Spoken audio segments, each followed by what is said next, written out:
Welcome to the Explainer, everyone. Today, we are basically running a university-level masterclass on uncovering the hidden mechanics of language. We're tackling topic 64, strategies for textual and stylistic analysis. Let's get right into it. Okay, so let's dive right into this really fascinating subject. We're looking at how we systematically analyze texts to reveal not just what is being said, but exactly how and why it's said that way. Have you ever wondered why a specific speech totally moves you to tears? Or, on the flip side, why a legal document feels so incredibly dense and hard to read? Well, we are going to unpack those hidden layers of meaning today. This perfectly illustrates a major, and I mean major, shift in how we actually think about language. For years, traditional grammar taught us to dissect these isolated sentences, right? Kind of parsing them into constituent parts, almost like they were mathematical equations. But the modern linguistic shift, it's all about looking at the whole coherent stretch of language. So to put it simply, we aren't just looking at the individual bricks anymore. We really want to understand the grand architecture of the entire building. Here's our syllabus for today's masterclass. We'll be defining text and discourse, looking at the building blocks of meaning, exploring the dual framework approach, analyzing style and fiction, and finally touching on modern stylistics and applications. Starting off with Module 1, Defining Text and Discourse. We really have to start with a deceptively simple question here. What actually makes a text, well, a text? The absolutely crucial point to grasp is that a text isn't defined by its length. No way. I mean, it could literally be a single short proverb, a quick cry for help, or an entire massive Shakespearean play. It's actually defined by its unified coherence in actual use. So fundamentally, it's a semantic and pragmatic unit, not just a grammatical one. Moving right along to Module 2, Building Blocks of Meaning. So, linguist M.A.K. Halliday explains the intricate glue holding a text together by dividing it into two main concepts, cohesion and coherence.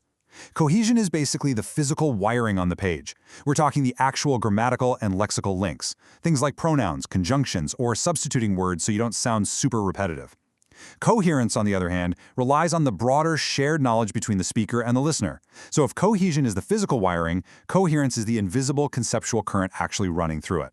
Now, Halliday breaks down these structural features into two very distinct orientations. First, think of the speaker-oriented theme and rheme, kind of like pitching a baseball. The theme is your wind-up, your starting point, and the rheme is the actual throw, the rest of the message. Conversely, given and new is listener-oriented. It's a lot more like carefully handing over a fragile package, where you're delicately balancing what the audience already knows, the given info, with the brand new information you're trying to introduce. Next up is Module 3, the dual framework approach.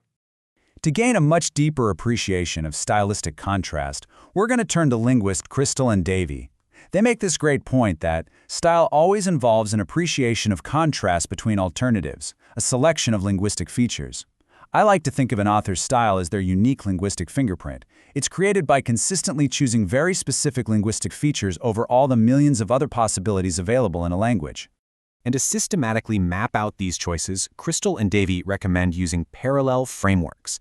You've got one linguistic framework, which works from the raw sounds and written symbols, stuff like phonetics and graphology, all the way up to grammar and semantics. And then, running right alongside it, you have one stylistic framework. Basically, you look at the raw material of the language side by side with its actual practical stylistic function. Now, within that stylistic framework, they present 8 specific dimensions. By evaluating a text against these dimensions, we can precisely categorize its style.